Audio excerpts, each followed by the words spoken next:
Lapping का कोई ध्यान नहीं है, मतलब लैपिंग यहाँ आ रही है वहाँ देनी है, एक साथ आ रही है एक साथ दे रहे हैं, तो वो ना आपको ठेकेदार समझाता है ना आप ध्यान देते हो। और लैपिंग इतनी इंपॉर्टेंट है जितनी आप सोच भी नहीं सकते। तो इसको मैं थोड़ा आपको थ्योरेटिकल समझाता हूँ। ठीक है। तो मतलब जो हमारा बार होता है जो भी साइड पे पहुंचता है वो कितना है, 12 मीटर से मिनिमम, मतलब 12 मीटर होता है। पॉसिबल नहीं हो पाता है कि मतलब इससे बड़ा बार बना के हम साइड पे पहुंचा सके। ठीक है, तो मिनिमम हमारा कितना रहता है, 12 मीटर का।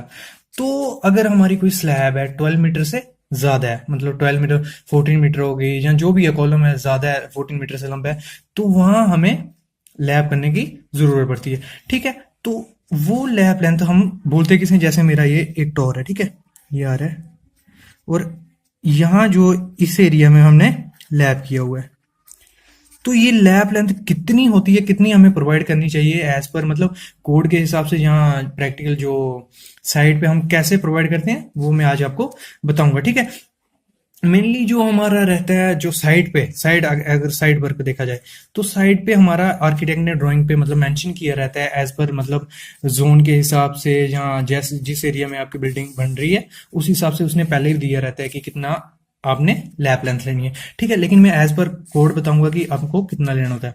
मतलब मैं दोनों में बताऊंगा कि टेंशन जोन में कितना लेना है, कंप्रेशन जोन में कितना लेना है, और कंक्रीट के हिसाब से। ठीक है, तो सबसे पहले हम लेते हैं टेंशन जोन में हमने लैप लेंथ कितनी लेनी है।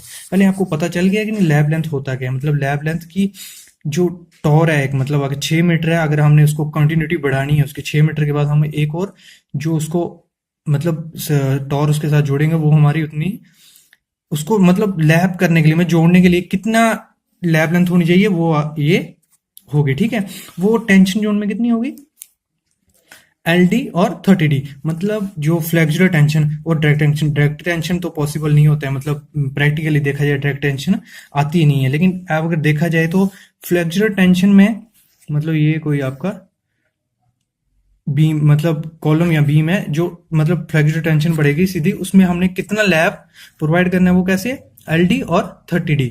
मतलब जो हमारी डेवलपमेंट लेंथ होगी, मैं आगे बताऊंगा डेवलपमेंट लेंथ क्या होगी और कैसे, मतलब कितने, जहाँ फ्लेक्सुरल टेंशन में हम कितना लैब प्रोवाइड करेंगे, एलडी। एलडी मतलब डेवलप लेंथ, जहाँ 30D, 30D हो गया मतलब 30 इंटू जितना हमारा डाया होगा, तो उतनी हम प्रोवाइड करेंगे। और डायरेक्ट टेंशन में कितना, 2LD और 30D, मतलब सेम रहता है। टेंशन में अगर आपको मतलब लैप लेंथ देनी है, मिनिमम हमारी कितनी होनी चाहिए, 30D। ठीक है, ये एज पर 456 याद रखना। ठीक है, ठीक है, दूसरा आ गया हमारा कंप्रेशन में हमें कितना लैप लेंथ ले लेनी है। तो कंप्रेशन जोन होगा ना जो, तो उसमें जो लैप लेंथ हम लेंगे वो किसके इक्वल लेंगे, जितनी हमारी डेवलपमेंट लेंथ होगी ना, एलडी, उसके हिसाब से हम लैप लेंथ लेंगे कंप्रेशन जोन में। मतलब अगर ये आपका वो है, बीम है,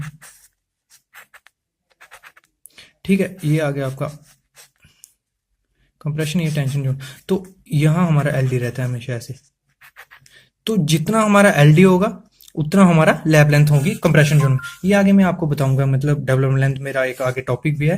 पहले मतलब ये देख लो एक बार, आगे अगर आप डेवलपमेंट लेंथ जब पढ़ोगे तो आपको क्लियर हो जाएगा कि कंप्रेशन जोन में लैप लेंथ कितनी देनी है हमारी डेवलपमेंट लेंथ की। और मेन चीज, जो हमारी 24D से कम नहीं होनी चाहिए। अगर मतलब बाई चांस हमारी डेवलपमेंट लेंथ कम है तो हमें जो लैप लेंथ लेनी है वो 24D से बड़ी लेनी है। ठीक है, मेन चीज ये याद रखना। अभी कभी कभार क्या होता है कि हमारा जो लैब लेंथ देनी होती है, बार के डाया चेंज होता रहता है नीचे, मतलब अगर 20 mm का डाया तो ऊपर जाके 16 हो जाता है कई बार।